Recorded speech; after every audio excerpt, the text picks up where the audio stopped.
O que vem à sua mente quando você pensa no que seria o modelo de uma pessoa sábia? Alguém idoso que acumula a experiência de vários anos, ou quem sabe alguém muito inteligente que lê diversos livros e tem vários diplomas. Antes de tudo, é necessário que façamos uma diferenciação entre a sabedoria e o conhecimento. É claro que os dois estão muito entrelaçados, mas há algumas diferenças entre eles.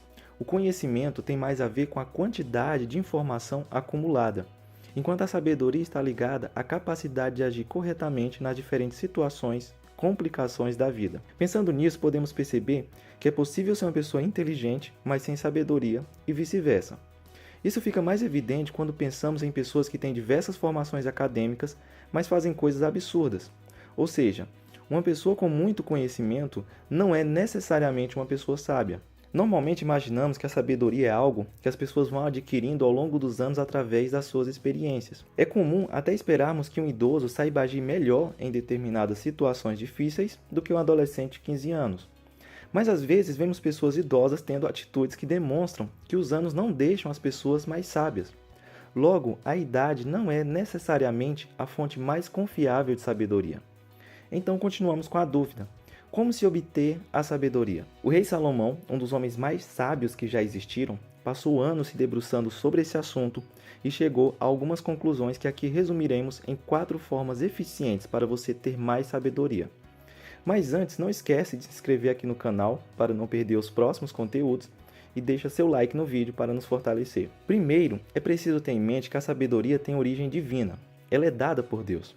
O jovem Salomão, certo dia, no início do seu reinado, recebeu a honra de em sonhos poder pedir a Deus o que quisesse. E ao invés de pedir longevidade, riquezas ou fim dos inimigos, ele pediu sabedoria para conduzir o povo nas diferentes situações difíceis do reino e terminou recebendo muito mais do que só isso. Por mais que hoje nós não tenhamos a mesma chance de pedir em sonhos a Deus sabedoria, nós podemos pedir isso a Ele por meio da oração.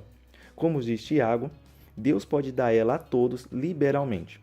Portanto, não esqueça de sempre pedir a Deus sabedoria para tomar as melhores escolhas, porque no fim das contas a sabedoria não vem de você ou da sua esperteza, ela vem de Deus. Apesar de ser obtida por meio da oração, essa única fonte não é suficiente para sabermos que somos realmente sábios. O próprio Deus preparou a Bíblia para nos instruir e nos mostrar qual é a vontade dele, para nos mostrar como nós podemos agir de forma sábia. A Bíblia, mesmo tendo sido escrita por homens, foi na verdade inspirada por Deus. Então, a autoridade que ela tem vem dele, e não de qualquer homem. Como é dito lá em 2 Pedro 1:21, homens santos falaram da parte de Deus movidos pelo Espírito Santo. Logo, ela é sobrenatural por ter sido originada em Deus e produz frutos sobrenaturais mediante a ação do Espírito Santo em todos que creem em Cristo. Essa conversa toda parece muito teórica. Às vezes fica na nossa mente o seguinte: ok, eu acredito que a Bíblia é a palavra de Deus, mas como isso vai guiar a minha vida de forma prática?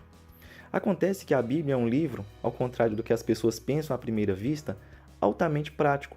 Como Hebreus declara, a palavra de Deus é viva e eficaz. Apesar de ter sido escrita há muitos anos, ela continua tendo a mesma eficácia para os questionamentos das pessoas de hoje em dia. Mas infelizmente nós vemos que muitos cristãos, sem perceber, têm trocado os preceitos da Bíblia por conselhos de revistas, modismos, pensamentos coaching, psicologia, filosofia. Tudo isso em detrimento da inerrante e infalível palavra de Deus, que é a verdade viva e eficaz. Nós podemos dizer que não há outro livro mais prático do que a Bíblia. Ela é o livro que fala ao mundo como ele se encontra neste exato momento. Assim nós podemos dizer que a lei de Deus é o princípio norteador de toda a vida cristã. Quem segue a lei de Deus colhe frutos, e é a partir desse ponto que nós precisamos falar sobre uma terceira forma de se tornar mais sábio. Se você se formou no ensino médio nos últimos 20 anos, deve lembrar possivelmente que a ideia de ser uma pessoa crítica é tida como uma virtude muito valorizada em nossa educação. Inclusive, já foram distribuídos por anos milhões de livros escolares que fomentavam essa ideia. A visão por trás dessa palavra é clara: formar alunos que serão transformadores da sociedade. Um típico fetiche da doutrinação marxista em nossas escolas. Porém, o resultado disso, ao contrário do que querem os educadores militantes, é que os adolescentes saem criticando qualquer coisa mesmo sem terem conhecimento ou sabedoria suficiente para isso. se tornam orgulhosos e acabam criticando, desrespeitando os seus próprios professores que se veem feridos por terem ensinado seus alunos a serem críticos e agora são eles mesmos os criticados e desrespeitados, já que uma pessoa muito crítica tende a ser uma pessoa muito rebelde. Essa ideia tem ainda o efeito catastrófico de tornar o ensino escolar do Brasil um dos piores do mundo. E leva principalmente à formação de pessoas completamente tolas que se veem como sábias, simplesmente porque criticam. Essa ideia tão valorizada em nossas escolas vai na contramão da sabedoria ensinada por Deus.